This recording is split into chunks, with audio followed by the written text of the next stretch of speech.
I'm Grear Bylls, and I'm gonna show you what it takes to survive in the wilderness and the forest of Delaware.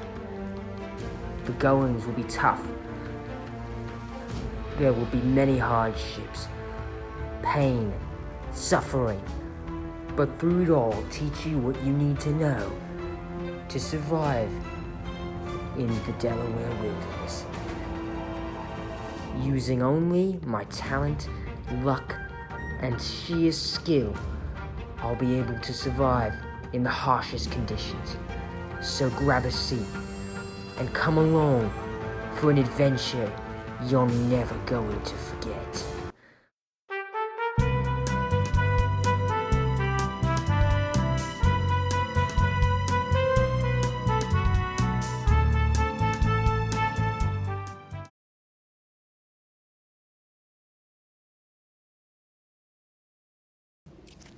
Grear Bylls here with your survival techniques you need to survive in the Delaware wilderness. Come on.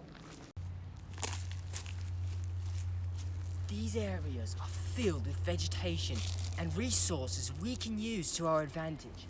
As you can see here, a pathway's been made by many animals, maybe deer, maybe sheep, maybe even rabbits. I don't know.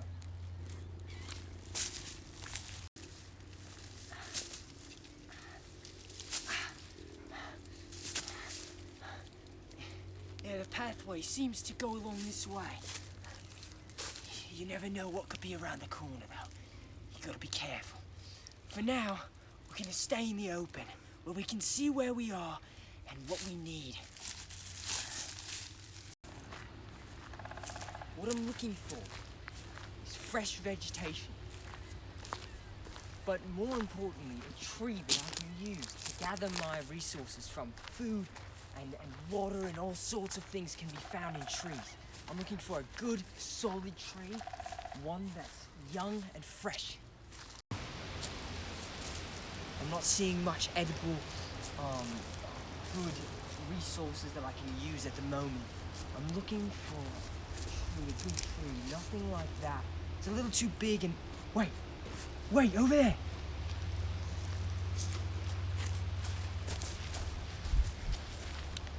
This is perfect. This tree, it's a pygmy myco tree.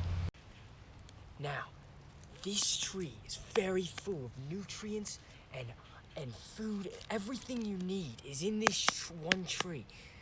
The pygmy myco tree is very rare, very, very valuable. As you can see with these holes in here, that some animals have been digging in it, taking the nutrients for themselves. I can do the same thing. First thing you want to do in a situation like this is carve your name into the tree. I've got my trusty hunting knife here.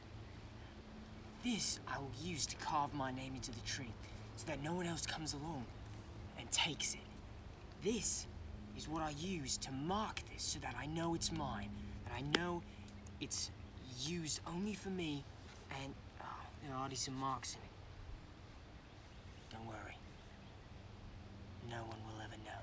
Now, I'm going to use this to carve my name into it. It may take a little while.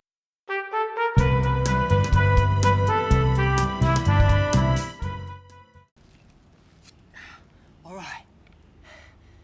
Now that I have my knife, I can start to carve my name into the tree.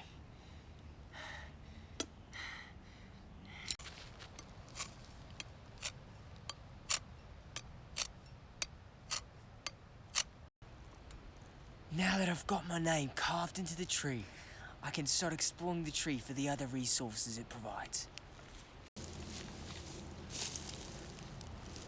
We can start with these holes that have already been drilled for us by other animals. Always, whenever you're trying to survive, always carry a straw with you. It may save your life. Now what we need first, some water, something to drink. And these holes may provide it. Let's see.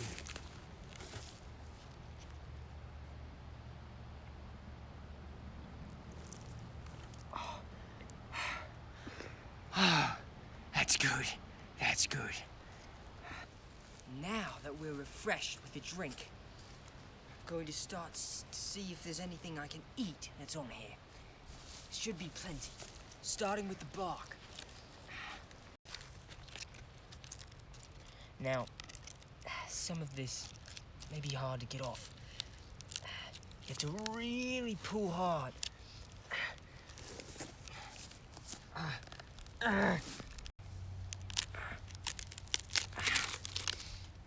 Ah, yes, that's good.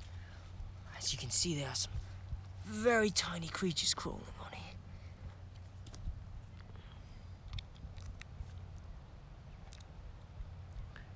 Don't eat those.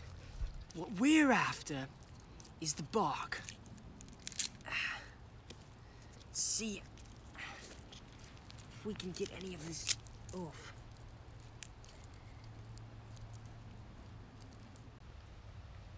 Alright, I was able to get some bark. This is from the center, which is the very best kind. Full of nutrients. This will last me 6 or 7 days.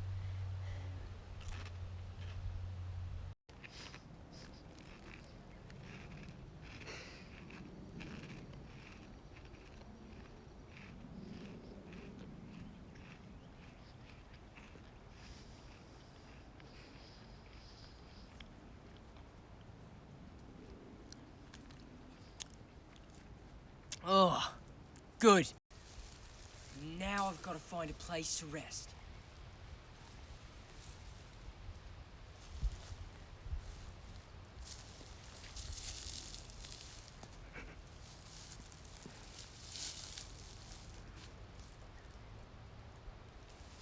This'll do. It's always important to take a rest when you're in the wild. I can use some of these leaves to make my bed a little softer.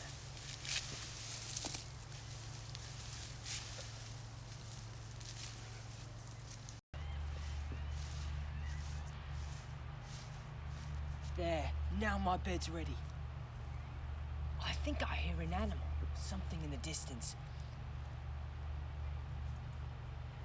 Hopefully, it won't come near us or bother us. Now, also use my headband. You can use a headband for almost anything.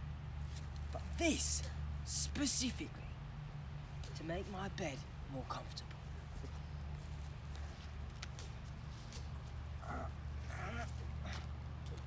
It's been a long day. Very productive day, though. I got a lot done.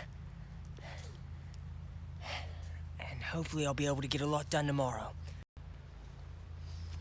Well, that's all for today.